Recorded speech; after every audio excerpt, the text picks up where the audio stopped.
Hi guys, Alex here, and welcome back to another SSR Analysis video, and today we are taking a look at every single Whis currently in the game, and hopefully by the end of this video I will be able to tell you guys which one is the best. So let's start off with INT Whis. His leader skill increases the HP and attack of agility, int and physical types by 20%. His super attack causes supreme damage and also lowers the opponent's defense. His passive skill also gives a 12% attack and defense boost to all allies. And if we have a look at his link skills, he has godly power, cold judgment, connoisseur and gentleman. So overall his links are very underwhelming. The only key link that he actually has is gentleman, which is kind of bad because it's not really shared with many other good cards. And because of the lack of good key links, it definitely is harder to implement him into teams. But let's take a look at his stats. He has 8,186 HP, 7,294 attack and 4,846 defense. So overall you're definitely not putting this card in your team for his link skills or his leader skill. You are most likely going to be using him for that passive skill that increases the attack and defense of all your allies by 12%. So now let's move on to TEQ Whis, which was released alongside Super Saiyan God Goku and STR Beerus. His leader skill increases the attack and defense of agility, tech and STR types by 25%. His super attack causes supreme damage and also lowers the attack of the opponent. His passive skill has a high chance of stunning the attacked enemy. And if we take a look at his link skills, he has godly power, shocking speed, connoisseur and gentleman. So this Whis instantly has better key links thanks to shocking speed. In the current meta, this link is shared with such powerful cards that it's just so easy to implement him into teams. And not to mention he still has a gentleman link, so that is an additional 2 key. So now if you take a quick look at his stats, he has 8,498 HP, 7,193 attack and 5,124 defense. So with the current meta, this card can definitely be used in a tech type team. Thanks to the double Gotenks lead, every unit is going to start off with 6 key, and the fact that Whis has shocking speed and gentleman definitely makes it easier for him to get that super attack off. But in my opinion, the main purpose of this card is definitely to stun. His passive skill has a high chance of stunning the attacked enemy, which can definitely help you in a lot of Dokkan events, and this definitely makes this Whis very useful. So now let's move on to agility Whis. His leader skill increases the HP and defense of agility types by 50%. His super attack only causes extreme damage, but it does have a chance to stun the enemy.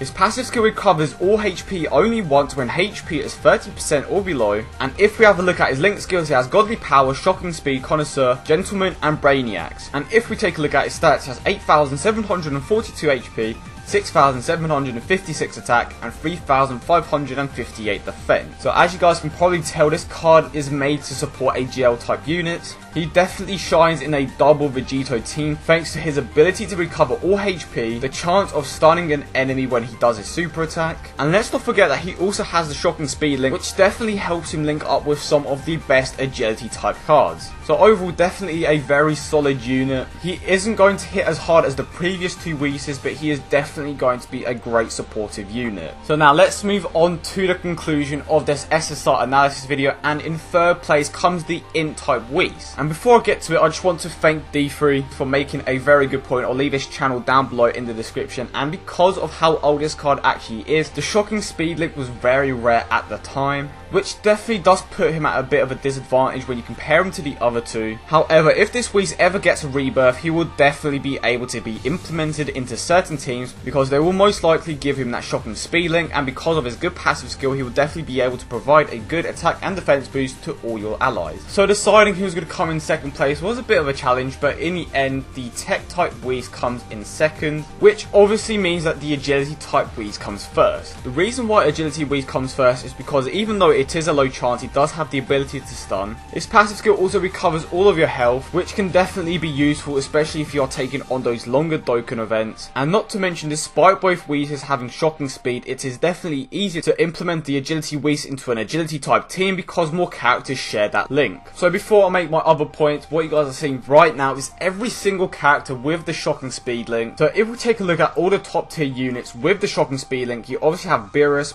Pycon, Final Form Frieza, Whis, but the majority of these units you probably wouldn't have in a tech type team. If we take a look at every single agility type character with the shocking speed link, we have Super Saiyan Blue Kaioken, Super Vegito, Ultimate Gohan, Pycon, Super Saiyan God Goku, Gotenks, Whis, Kaioken Goku, just so many top tier units that you would definitely have in an agility type team, and because of this it's definitely easier to implement him into an agility type team, whereas with the TEQ Whis it would definitely be a lot lot harder to implement him into a tech type team with that link because of the lack of top tier units that share that link. So overall the agility type is definitely better. As mentioned before, he has a chance of stunning, he is also capable of recovering all your health, and not to mention he has the shocking speed link which is shared with a bunch of other great agility type units. But that is the video guys. I will do my very best to bring out another SSR analysis video today. Don't forget to leave your suggestions down below. I hope you'll enjoy the video and I will catch you guys in the next one.